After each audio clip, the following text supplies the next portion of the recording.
হাসনাত সার্জিসের যে কোনো একজন মিথ্যা কথা বলছেন, এটা চলতে পারে না। এনসিপির দুই মুখ্য সংগঠককে ইঙ্গিত করে এবার এমন মন্তব্য করেছেন জাতীয় নাগরিক পার্টির যুগ্ম মুখ্য সমন্বয়ক আব্দুল হান্নান মাসুদ। সেনাপ্রধানকে নিয়ে হাসনাত সার্জিসের দ্বিমুখী বক্তব্যের প্রেক্ষিতে এমন মন্তব্য করেছেন তিনি।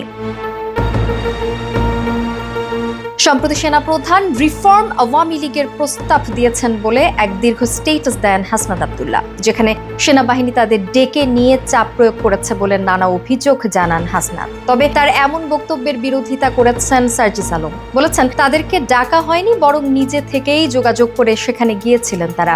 এমনকি তাদের ওপর কোনো চাপ প্রয়োগ করেননি সেনাপ্রধান। সার্জিস হাসনাতের এমন দ্বিমুখী বক্তব্যে সামাজিক যোগাযোগ মাধ্যমে চলছে সমালোচনার ঝড়। এমনকি চুপ থাকতে পারেননি এনসিপির যুগ্ম মুখ্য সমন্বয়ক আব্দুল হান্নান মাসুদ। সার্জিসের দেয়া সেই স্টেটাসের কমেন্টে অভিযোগ তোলেন সার্জিস অথবা হাসনাত দুইজনের যে কোনো একজন মিথ্যে বলছেন। এতে ছাত্রদের নতুন দল জাতীয় নাগরিক পার্টি বিতর্কের মুখে পড়ছে বলে অভিযোগ করেন তিনি। কমেন্টে হান্নান মাসুদ লেখেন, এসব কি ভাই, পাবলিকলি বলছি দুজনের একজন মিথ্যে বলছেন, এটা চলতে পারে না।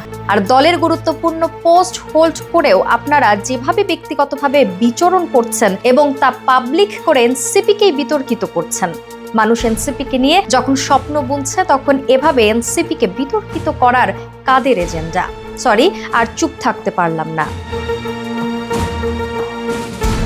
হাসনাত সার্জিসের দ্বিমুখী বক্তব্যের মাঝে হান্নান মাসুদের এমন মন্তব্য এখন বাড়তি সমালোচনার জন্ম দিচ্ছে। অনেকেই এবার হান্নানের এমন মন্তব্যকে সমর্থন জানিয়েছেন।